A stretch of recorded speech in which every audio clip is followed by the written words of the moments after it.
imperceptiblement son centre de gravité se déplace vers le nord. Au-delà de la réorganisation de secteurs d'activité tels que les télécommunications ou le transport aérien, c'est un nouveau modèle d'organisation économique et sociale qui est progressivement imposé à l'ensemble des nations européennes sans que ce choix n'ait été clairement débattu ou approuvé par les citoyens. Pourtant, aujourd'hui comme hier, le cours de l'histoire n'est pas mu par quelques forces invisibles. Des intérêts sont considérés, des calculs sont faits, une poignée d'hommes prend des décisions, d'autres les approuvent, quelques-uns tentent de s'y opposer. Tous subissent les conséquences des choix réalisés.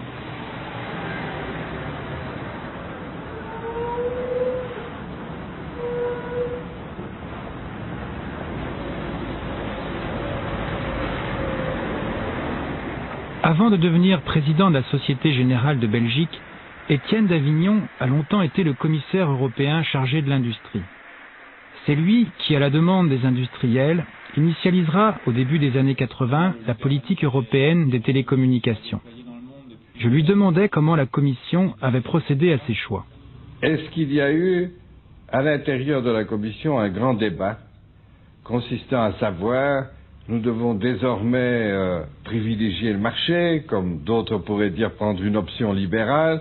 Est-ce qu'il y a eu une grande discussion sur ce qui apparaîtrait comme fondamental, arriver à un carrefour, quelle direction est-ce qu'on prend? Ben ça ne s'est pas passé comme ça. Et ça ne s'est pas passé comme ça parce que dans l'histoire de la construction européenne, et vous retrouverez ça chez ceux qui l'ont imaginé et inventé, le mot-clé de la construction européenne, c'est la nécessité. Et on s'est trouvé, dans ce domaine particulier, devant cette nécessité. Notre développement technologique, la circulation de l'information prenait du retard par rapport à ce qui se passait chez nos grands concurrents.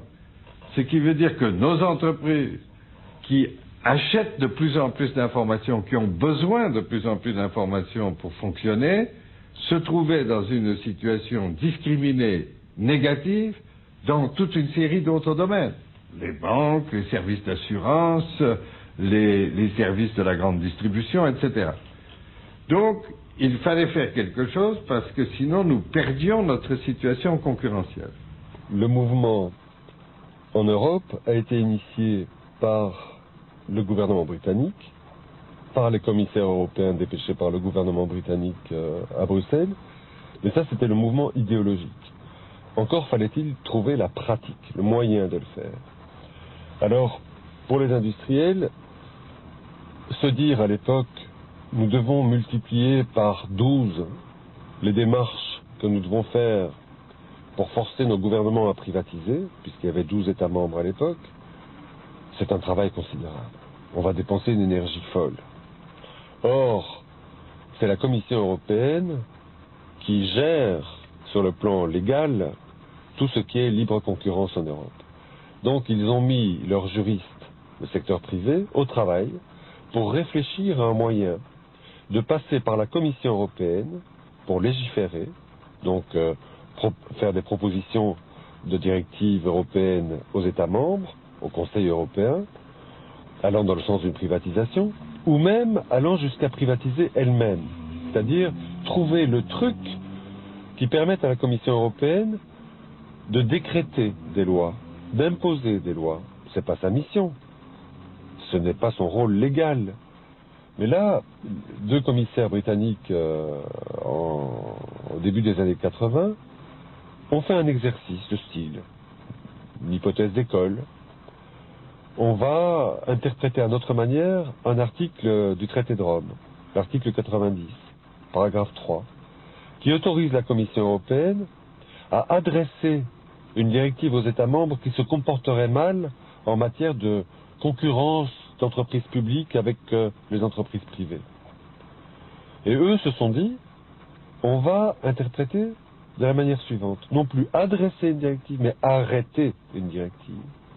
Si on parvient à nous, Commission européenne, arrêter une directive, c'est-à-dire prendre une directive, c'est-à-dire se substituer au pouvoir législatif qu'est le Conseil de ministres européens ou les États membres, on a gagné.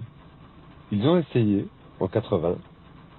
Plusieurs États membres, dont la France, ont porté plainte devant la Cour de justice européenne en 80. Et en 82, la Cour de justice européenne a donné raison à la Commission européenne. Ce qui fait qu'aujourd'hui, encore, la Commission européenne a tout loisir de légiférer comme elle l'entend en matière de privatisation. Elle peut obliger un État membre, et en général c'est tous les États membres, à privatiser. Forte de l'usage de l'article 90.3, la Commission se prépare à entamer les premières brèches dans les monopoles publics. En 1987, la Commission propose de fédérer les efforts européens pour bâtir une Europe des télécommunications. Cet acte fondateur, aux objectifs apparemment louables, fut immédiatement suivi des premières mesures de libéralisation qui ne concernaient alors que des marchés secondaires et pratiquement déjà libéralisés, tels que la vente des équipements terminaux, comme les combinés téléphoniques, les fax ou les modems.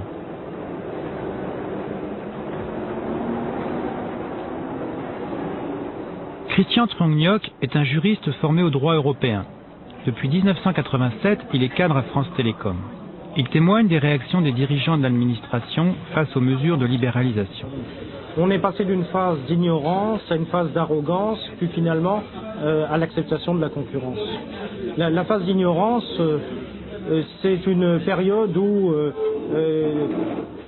la Commission, par exemple, demande à France Télécom d'envoyer des experts nationaux contribuer à l'élaboration donc de la législation communautaire. Et ces experts partent en électron libre à Bruxelles, c'est-à-dire qu'il n'y a pas de briefing, il n'y a pas de débriefing. On ne sait pas ce qu'ils y font, on ignore souverainement ce qui se trame à Bruxelles dans le domaine législatif. Et ces experts ont finalement, une influence assez faible sur ce qui se construit. Pourquoi ? Tout simplement parce que les projets de directive sont commandés par la Commission à des cabinets anglo-saxons. Ils arrivent donc en anglais et l'expert français national ne peut obtenir que des modifications à la marge de ces textes. La période d'arrogance. Les hauts fonctionnaires des télécoms ont toujours eu conscience de vivre dans une espèce de citadelle, qui avait les moyens de faire prévaloir ses intérêts lorsque l'État essayait d'empiéter un peu sur leur précaré. Et ils ont le sentiment que ce pouvoir, ils l'ont tant vis-à-vis de l'État que vis-à-vis de la Commission. Ils n'ont pas intégré le phénomène de supranationalité et de prééminence donc du droit communautaire.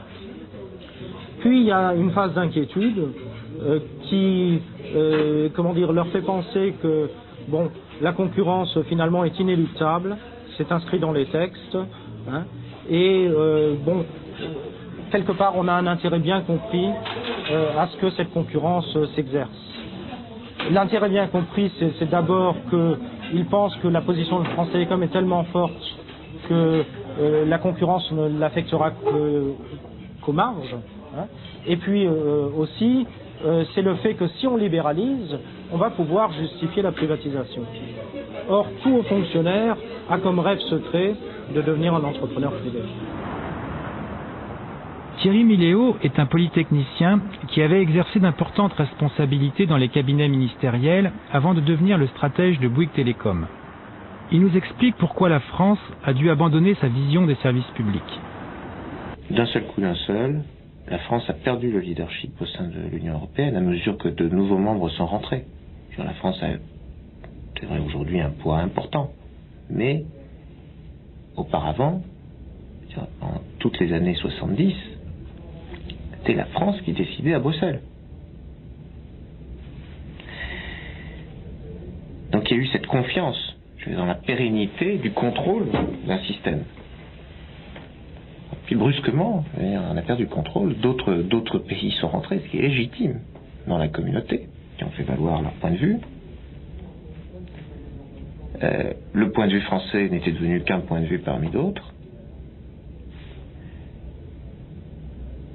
Et à cela est venue se surajouter cette lame de fond du libéralisme mondial qui a débuté aux États-Unis au tout début des années 80.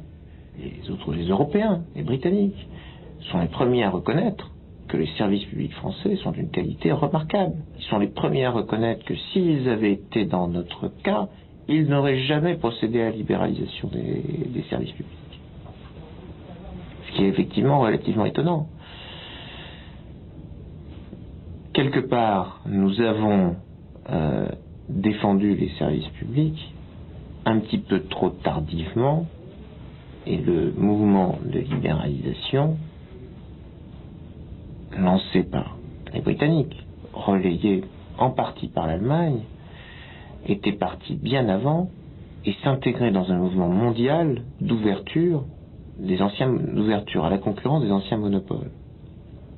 Donc attention, je ne suis pas en train de dire que le système français historique était mauvais. C'est pas vrai du tout. C'était un système excellent. Le problème, c'est qu'on a été les seuls à l'avoir mis en œuvre. Bruno Lasserre est l'ancien directeur général des PTT. Libéral convaincu, il a été au ministère des Postes et Télécommunications l'un des acteurs principaux de la libéralisation. Si on avait organisé au début des années 90 une grande consultation, enfin style référendum, est-ce que vous voulez une Europe libérale ou est-ce que vous êtes contre une Europe libérale, quel aurait été le résultat? Mais je dirais, moi je ne présente pas les choses comme ça, parce que je n'ai pas tendance à dire, et c'est ce que parfois on entend en France, nous avons les meilleurs services publics en Europe, tout va très bien, alors comme vous le disiez, pourquoi casser ce qui marche bien, mais nous sommes membres de l'Europe et par conséquent nous devons tout changer. C'est pas une bonne façon d'expliquer les choses. Je dirais, il ne s'agit pas d'opposer la France et l'Europe et de dire, nous, tout marche bien en France et malheureusement, nous sommes obligés de tout changer à cause de notre appartenance européenne. Moi, je crois que les vraies raisons de la concurrence, elles ne sont pas dans une contrainte juridique européenne. Elles sont dans la prise de conscience que c'est certainement le modèle d'organisation de ce secteur qui correspond le mieux, finalement, au développement des techniques. Et distinguer radio et fixe, satellite et terrestre n'a plus de sens. À la demande aussi des consommateurs, c'est vrai que peut-être les entreprises ont été plus mobilisées que les consommateurs individuels, et d'une certaine manière à l'organisation de la croissance. Les vraies raisons de la concurrence, c'est effectivement le fait, une fois franchi l'étape finalement du réseau universel, de développer le trafic, de développer les applications, de stimuler l'innovation commerciale, tarifaire, et de rendre finalement des meilleurs services au meilleur prix aux consommateurs, qu'il s'agisse des entreprises ou des particuliers.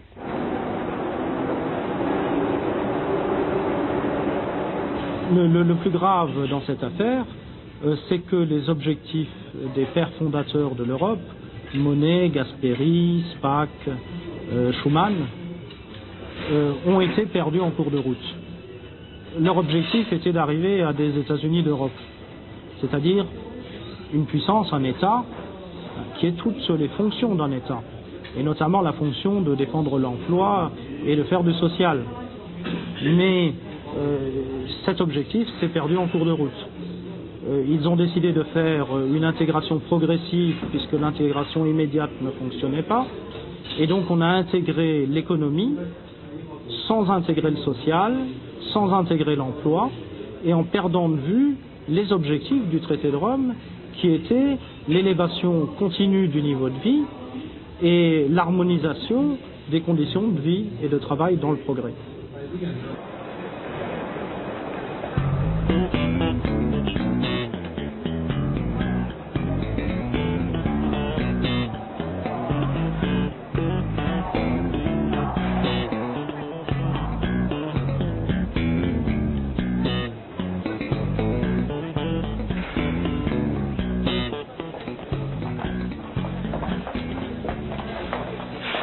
C'est à Bruxelles que je recherchais les arguments qui avaient permis aux dirigeants européens de croire que les transformations libérales étaient nécessaires pour résoudre la crise économique et le problème de l'emploi.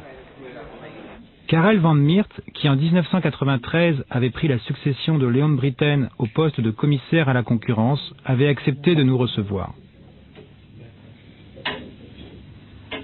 Disons, il y a 10 ans, la situation est tout à fait différente. Le niveau de chômage était beaucoup plus bas. On était en plein développement du grand marché. Donc là, il y avait des espoirs qui, par après, sont avérés un peu ambitieux. Mais à ce moment-là, je dirais que les préoccupations n'étaient pas aussi présentes.